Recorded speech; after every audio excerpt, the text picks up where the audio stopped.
নীলগুলো বেশ বেরিয়ে গেলে কি নীল নদে আমরা আগে দেখেছি ভিক্টোরিয়া হ্রদে উগান্ডার কাছ থেকে উৎপত্তি লাভ করেছে, লাভ করে সেখান থেকে উগান্ডা হয়ে সুদান হয়ে মিশর ইজিপ্ট শহরের ওপর দিয়ে গিয়ে কোথায় পড়েছে?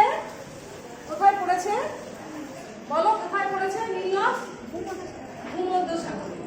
তো এই যে দীর্ঘ নদী, এই দীর্ঘ নদটার জন্য এটাকে নীল নদ বলা হয়েছে। তো এখানে নীল নদের এই যে এখান থেকে উৎপত্তি হয়েছে এবং ৬,৬৫০ কিলোমিটার দীর্ঘ পথ ধরে ভূমধ্যসাগরে পড়েছে। এই পথে অনেকগুলো জলবায়ু অঞ্চল আছে আমরা জানি, এবং সেই জলবায়ু অঞ্চলের মধ্যে কি হয়, বৃষ্টিপাতটা প্রচুর পরিমাণে হওয়ার জন্য নীল নদ সাহারা মরুভূমির ওপর দিয়ে গেছে। তো সাহারা মরুভূমির ওপর দিয়ে যাওয়ার জন্য সেখানে মরুভূমির কোনো রকম নিয়ন্ত্রণ মানেনি। কেন? না, নিয়ন্ত্রিত জলবায়ু থেকে প্রচুর বৃষ্টিপাত লক্ষ্য করা যায়, আর সেই জন্য জলের অভাব কোনো কিছু হয় না নীল নদে, এবং সেখানে ভূমধ্যসাগর অবধি চিরপ্রবাহী নদী।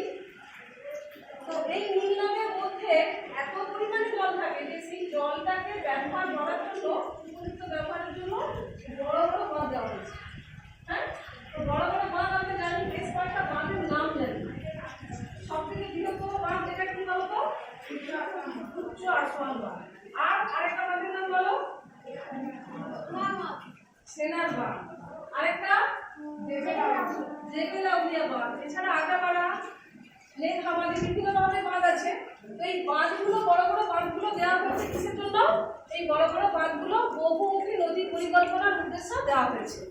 এই যে বহুমুখী নদী পরিকল্পনার উদ্দেশ্য আমি লিখেছি, এটা বিভিন্ন কারণে হয়। প্রধানত উন্নয়ন নিয়ন্ত্রণের জন্য হয় আর কৃষিকাজের জন্য হয়।